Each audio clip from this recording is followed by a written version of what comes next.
Hi everyone, it's Jeff Roney here from Keller Williams Realty, and it's March. Happy March everybody. Spring is on the way. It's a sunny day outside today. I wish I could open the window behind me, but it's going to make me so backlit that you wouldn't be able to really watch the video without closing your eyes. So we're going to have to leave that blind shut.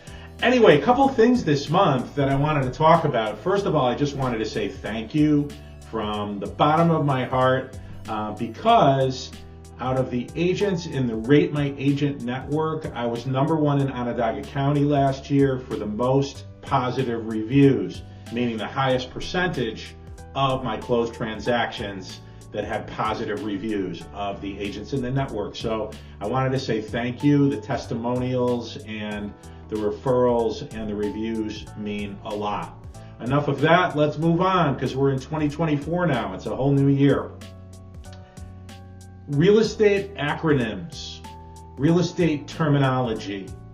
There's a lot of confusion around it. People only move once every 9 or 10 years on average, and in the industry, a lot of times acronyms get thrown around, terms get thrown around, and when I say thrown around, I mean used commonly with people that aren't used to hearing them, and it can be very confusing.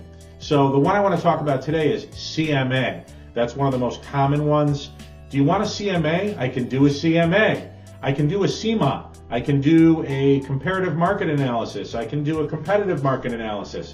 That's what it stands for. It's a comparative market analysis, and it's commonly used to help establish value, an opinion of value, I should say, to help with probably the sale of a property, possibly a tax assessment. Once in a while, it's just out of curiosity.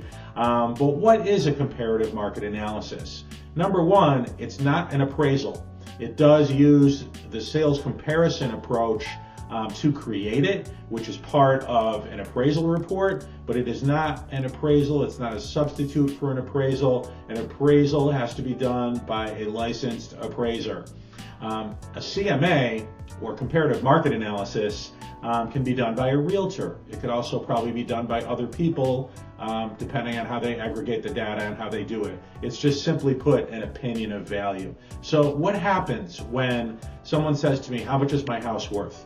I don't like to walk through and just pull a number out of the air. I've got enough experience where I might be able to come into a ballpark or a range just based on a walkthrough, but I'd rather use more data, more to document my opinion, and that's where the comparative market analysis comes in. We look at the subject property, we evaluate it, we make sure that we understand all the value-related aspects of the property, and I'm very thorough about it. And then what we do from there is pick out like properties, similar properties, comparable properties, or comps for slang. And we compare those comparables to the subject property and make adjustments to the comparables for value-related differences between those properties and the subject property.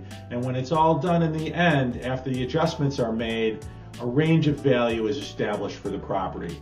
And then an opinion of proper list price or market value at the present time is given as part of the market analysis. So that's what it is. It comes in the form of a nice report with pictures and data and statistics and things that you can look at when a CMA is done for you.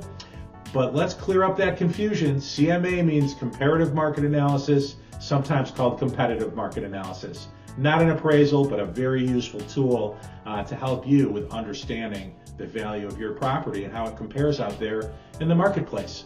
Any questions on that? Just let me know. All my contact information is right here in the video. Thanks a lot and have a great month. Happy spring.